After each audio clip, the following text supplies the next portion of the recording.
paradrama tales. It was a quiet moment, one of those somber silences that only a funeral can bring. I glanced out the church window and saw her cigarette in hand, leaning into the back seat of the car. My bag was there. I didn't know it yet, but she was stealing from me. At a funeral. The funeral was quiet heavy, the kind that hums with old grief and strained hugs. Greg held my hand, his grip tighter than usual, and I tried to just be present for him. His great uncle had passed, and this was the kind of event where people wore grief, like old coats, some out of loss, some out of obligation. Lisa, his mom, floated through the room with her usual dramatic flair, dressed like the Queen of Sorrow, but stepping out every 20 minutes for a cigarette. She's always been like that, just enough motherly presence to seem polite, but always one foot out the door. I had brought my oversized black tote, mostly because I knew people might need things. Tissues, sanitizer, Tylenol, even an extra lighter. It's what I do. I pack for comfort, for chaos. At some point, I saw Lisa step outside again. I caught her through the church window. She eased herself into the back seat of Greg's car, lit a cigarette, and then leaned forward toward my bag. I didn't think twice. I figured she was looking for the lighter, or maybe a tissue. It's Lisa. She's nosy, yes, but I didn't see it as anything malicious. Just Lisa being Lisa. What I didn't remember at that moment was that my wallet was in that bag. I had thrown it in before leaving home in a rush and never zipped it. My mistake. But still, not a mistake I expected someone's mother to exploit. Not like that. Not during a funeral. Later, I would replay that image over and over her, hunched over her hand deep in my things, as if she had every right. The way she moved wasn't frantic or desperate. It was casual, entitled. That image didn't mean much to me in the moment, but it would haunt me once I realized what had gone missing. There was no warning, no hint that something had changed. Just a quiet funeral, a missing card, and a stolen moment that I didn't know was being taken until it was too late. It was 2 days later when I stopped at the gas station and reached into my wallet only to come up empty. My card, the one I always keep snug between my ID and insurance, was gone. Not misplaced, gone. At first I thought maybe I had left it on the kitchen counter, or in one of my jeans pockets. I'm not usually careless with things like this, but I tried not to panic. Greg was over at his parents' house, so I called him and asked if he could check around there, just in case I had left it in the car or dropped it by accident. He sounded a little distracted, but he said he'd look. I meanwhile tore our apartment apart. I flipped couch cushions, checked under the bed, even pulled out my purse from that day at the funeral. Still no card. I told myself it was fine. I'd give it one more day before canceling it. No weird charges had shown up on my banking app yet, and I was holding out hope that it had just slipped behind something. The next morning, Greg texted, said he found it just sitting on top of the washing machine, like it had been waiting there the whole time. He said he didn't know how he missed it before. I wanted to believe him. I wanted this whole thing to be a silly, forgettable moment where I'd just overthought it, but something felt off. Greg isn't careless with stuff like this. He notices things. And I hadn't even been near the laundry room during that visit. Still, I let it go. I figured I'd grab the card from him the next time he came over, no harm done. Then payday hit. I opened my app to see what had landed, and right there underneath the deposit was an Amazon charge. My stomach dropped. I hadn't ordered anything, hadn't even browsed the site in weeks. That's when the slow-crawling realization began. This wasn't a mistake. This wasn't just a lost card. Someone had taken it. And not just anyone, someone who had access to my bag, someone who sat in the car with it, someone I trusted only because of the man I was dating. I didn't know it yet, but the search for my card had ended. Now it was time to find out what it had really cost me. The moment I saw the Amazon charge, my heart sank. It wasn't some random scammer halfway across the world. This was local. This was recent. This was personal. I hadn't ordered anything. I hadn't even added anything to my cart. And yet, there it was, clear as daylight, a purchase made with my missing card. I texted Greg immediately. "Hey, did you buy something on Amazon using my card?"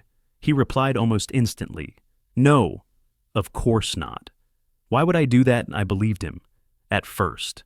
He sounded as shocked as I was. But something didn't sit right. If he hadn't done it, then who had the card had been found at his parents' place? The same place his mom Lisa had rummaged through my bag during the funeral. That memory came back in a flash, her hunched in the back seat, the cigarette glow flickering her hand deep in my purse. At the time, I brushed it off. I thought she was looking for a lighter, but now I called the bank and reported the fraud. canceled the card. Then I started digging. Turns out the Amazon order had been shipped to Greg's parents' address. Not mine, not his apartment, theirs. When I confronted Greg with that information, there was a pause, a long one. Then he said it. My mom admitted to using your card. She said she couldn't find hers and just needed something quickly.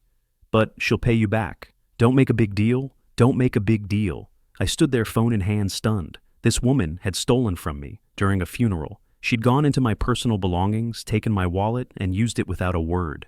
And Greg, he had known for at least a day before telling me. He let me believe I'd just lost it. Let me question my own memory. Let me wonder if I was overreacting. But I wasn't. This wasn't a misunderstanding. It was theft.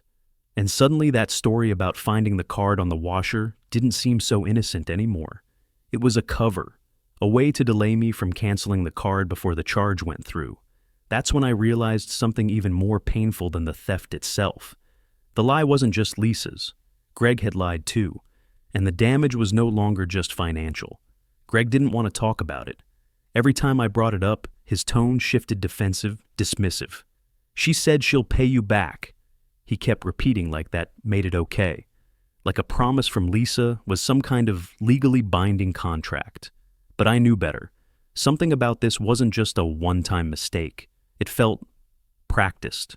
So I started asking questions. Quiet ones at first. Casual. But then I went to lunch with Greg's sister, someone who never liked me much, but who disliked Lisa even more. And that's when it all started unraveling. Apparently Lisa had a reputation. She'd stolen from Greg's dad during their separation. Not petty cash or some misunderstanding, but nearly $500,000 in savings. She drained accounts, forged a signature or two, and walked away before the courts could catch up. He never recovered the money, or fully recovered from her betrayal. Greg's sister told me Lisa once borrowed a credit card from a neighbor and used it at a casino. Another time she pawned off her own daughter's laptop to pay off a bet. Her charm made it easy to underestimate her, but she was plain and simple a thief, not a desperate woman making one bad choice. A habitual manipulator who took what she wanted, convinced herself it was justified, and moved on like nothing happened. And now I was the latest target. When I told Greg everything I'd learned, he didn't deny it. He just sighed and said, "She's complicated." As if complicated excused theft. As if complicated erased the fact that she went into my bag during a funeral and used my card to make an online purchase without even the courtesy of a text or a heads up. That's when it hit me. Greg had spent his whole life making excuses for her. This wasn't new for him. He was used to it, conditioned to it. He thought this was just normal. And maybe in his world it was, but not in mine. Lisa wasn't just someone who stole my money, she stole my trust. She weaponized Greg's loyalty and turned it into silence. And now that I knew her full story, I realized this wasn't about a card anymore. This was about boundaries, about respect, about refusing to let someone else's dysfunction become your reality. I didn't want to involve the police at first. I told myself it would escalate things, that maybe Lisa would pay me back. But then I looked at the receipt for the Amazon charge and saw that it wasn't even something essential, just random junk. No emergency, no apology, just theft. So I filed the report. It took all of 15 minutes. The officer was polite, understanding even. He told me I had every right to report it. You gave no consent. It's theft, he said simply. And something about that validation, those words, was like breathing air again after weeks underwater. It wasn't just me being dramatic. It was real. Greg didn't react well. The moment I told him I'd reported it, his entire demeanor changed.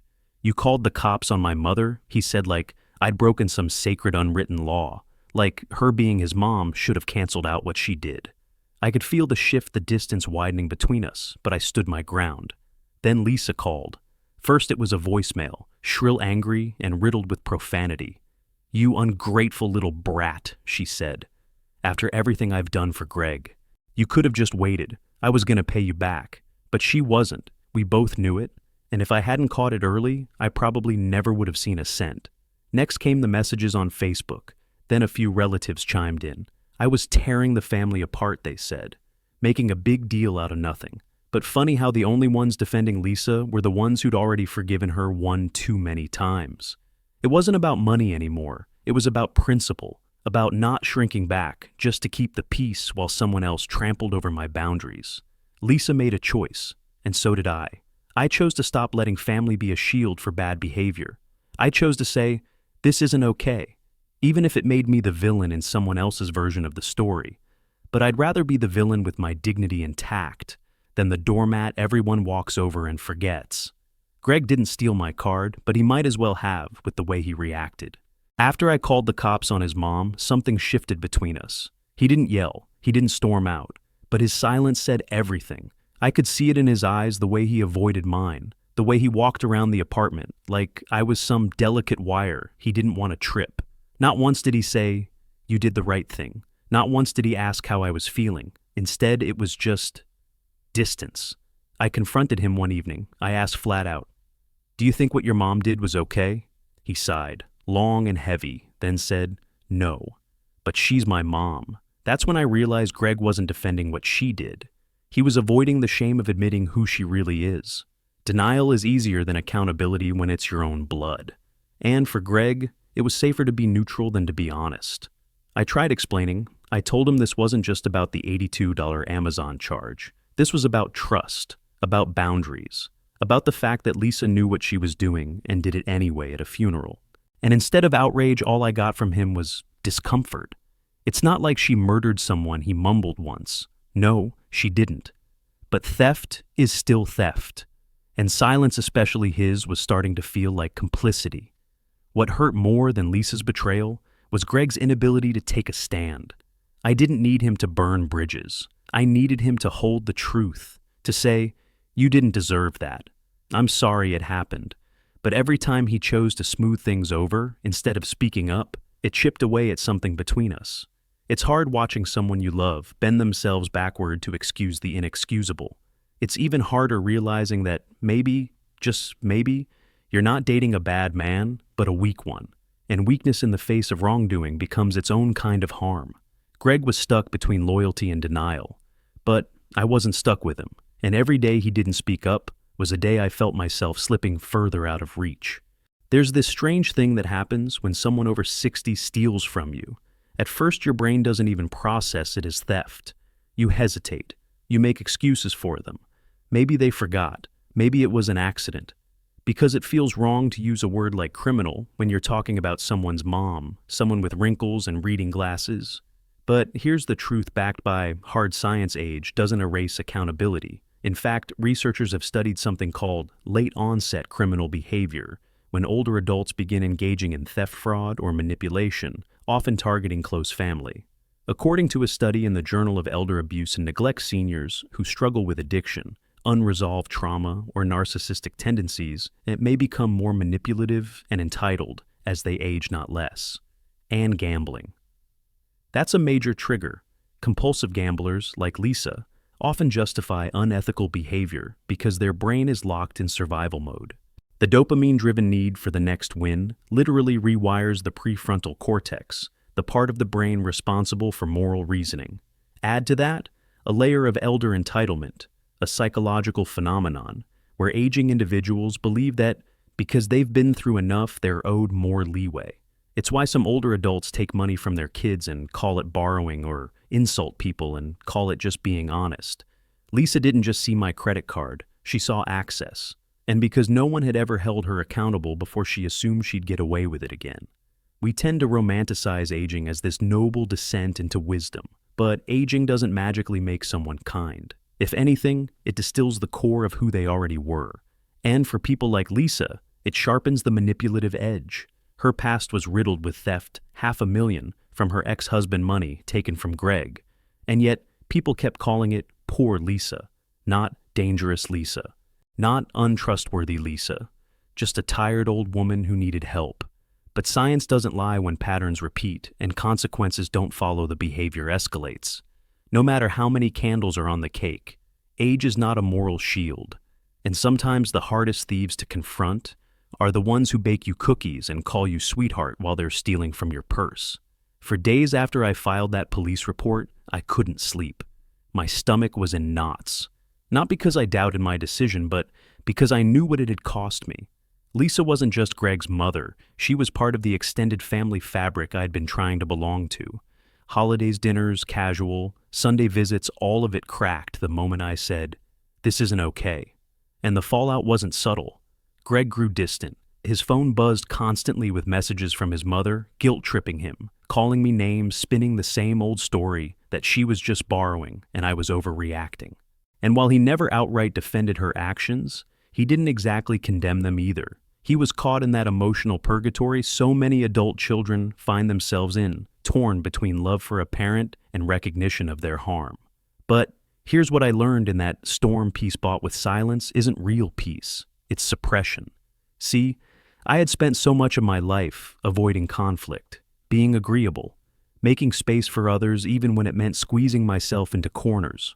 So, when Lisa crossed a line, a clear, undeniable one, and I still hesitated, I realized how deep that people-pleasing instinct ran. But not this time. This time, I made a different choice. I chose self-respect over keeping the waters calm. I chose consequences over convenience. I chose my future credit score over her empty promises. It hurt. I lost sleep trust, and maybe even the relationship I thought I was building. But I gained something I didn't know I had: a spine.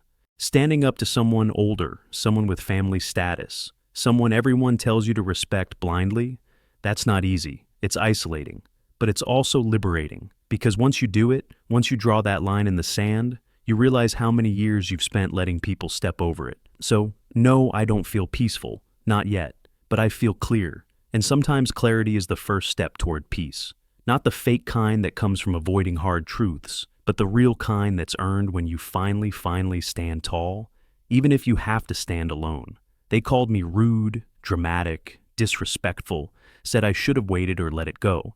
But here's what no one tells you. Protecting yourself isn't rude, it's responsible, especially when the person you're protecting yourself from wears the mask of family. Lisa didn't just take my card, she took my safety, my trust, and then tried to flip the script when I said, enough. And when I stood my ground, the story wasn't about the theft anymore. It was about me being difficult. That's how manipulation works. It turns your boundaries into accusations. It makes you question your own clarity.